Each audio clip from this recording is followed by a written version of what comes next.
Hi.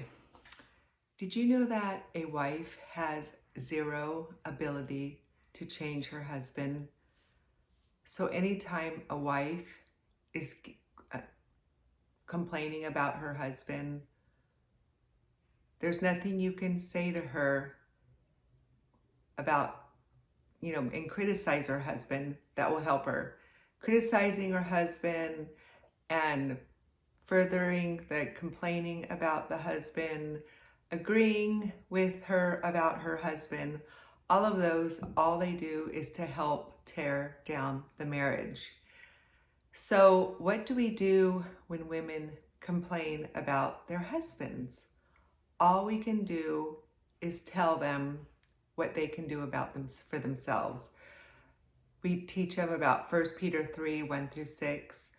We teach them about becoming the woman, the wife that God has called them to be kind, loving, gentle, having meek and quiet spirits, not fighting with him, not arguing, quarreling, being contentious, but being silent instead, winning them without a word. That doesn't mean you don't share your thoughts and opinions with them, but you don't share them over and over again, the same ones. That becomes nagging and contentious. Yeah, you can share them one or two times, but then you just have to cast those cares upon the Lord. So women will share on my Facebook page or other social media outlets about struggles they're having with their children. And it's shocking how many women just jump on, sympathize with her, continue to tear down her husband, tell her what she should do to try to change her husband, and it's not praying for him, pouring loving kindness upon him, being gentle and being the wife that God calls them to be. But it's, being contentious and doing what they can and not, quit serving him. Don't be a doormat and all that kind of stuff. They do nothing to build up the marriage or give her advice that she actually can put to use that will help her marriage. So then I will go on and tell her what kind of a wife God calls her to be. And for one thing, when you listen to your girlfriends or other women sharing their woes about their marriage, you're only hearing one side of the story. You're not hearing his side of the story. So this is a huge piece of the puzzle that's missing. And even if you've seen the husband and you've seen that he doesn't treat her the way that he should, he's kind of gruff and not that sensitive, telling her that, oh, your husband's so gruff, he's so insensitive, he's not very nice guy, he's not very kind.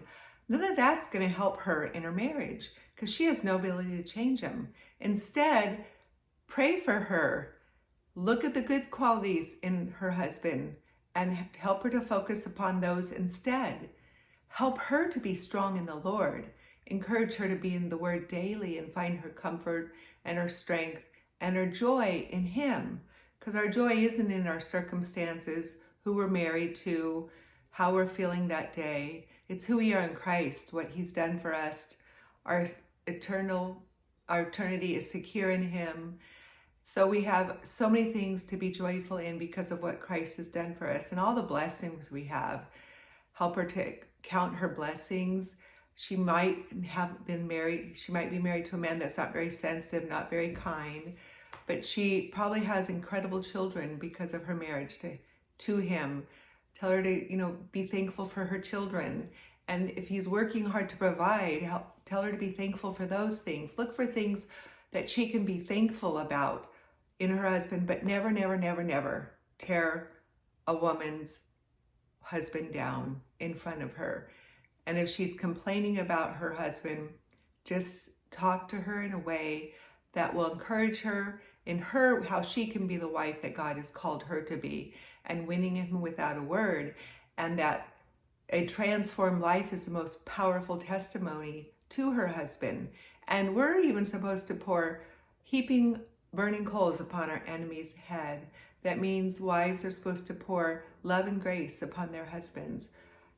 Grace, because he's fallen and he's not far from perfect. None of our husbands are. We all have to have grace towards our husbands if we're going to have a lifelong marriage, because we're not perfect and they're not perfect. It's really easy to see their faults and sins, but it's a lot more difficult to see ours or just to pour grace upon ourselves. But we need to be pouring grace upon our husbands, love upon our husbands, and teach the women who are in marriages that they're not that happy to pour love and grace upon their husbands, and let the Lord convict and change them.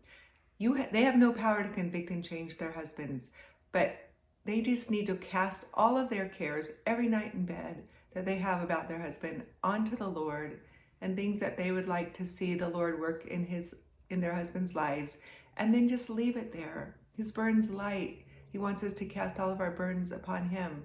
He has really broad shoulders, and he could carry your burdens, women.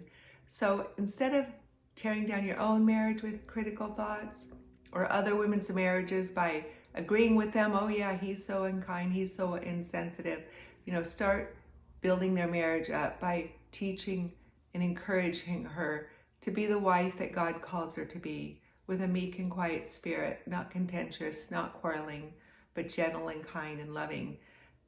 This is what God asks us to do to our enemies. So certainly we can do this.